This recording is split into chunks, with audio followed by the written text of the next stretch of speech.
चोर बेखौफ, पुलिस प्रशासन का कोई डर नहीं। 15 दिनों के विच तीजी वारदात।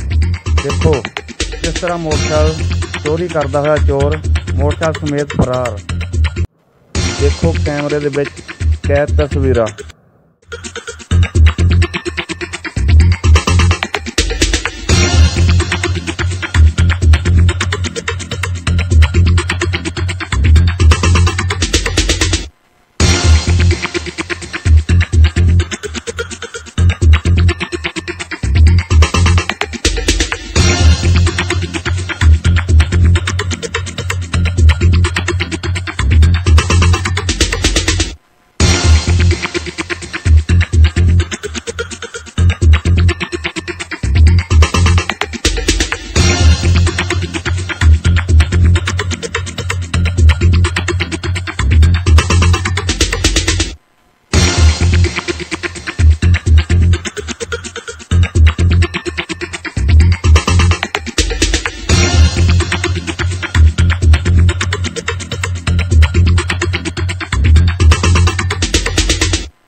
इस कैमरे के विच कैद तस्वीरां नूं देख सकते हैं कि किस तरह दिन दिहाड़े नकोदर शहर के विच महल्ला गुग्गा साईं मंदिर के बिल्कुल लागे एक खड़ा मोटरसाइकिल किसी चोर वालों पूरा तरीके दे नाल जिहड़ा चोरी नूं अंजाम दिता गया है।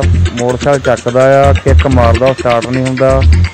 वो की करदा कि मोटरसाइकिल नूं चक के अगे रोड़ के लै जांदा आ, अगे जाके पता नहीं स्टार्ट करदा किदां करदा की नहीं।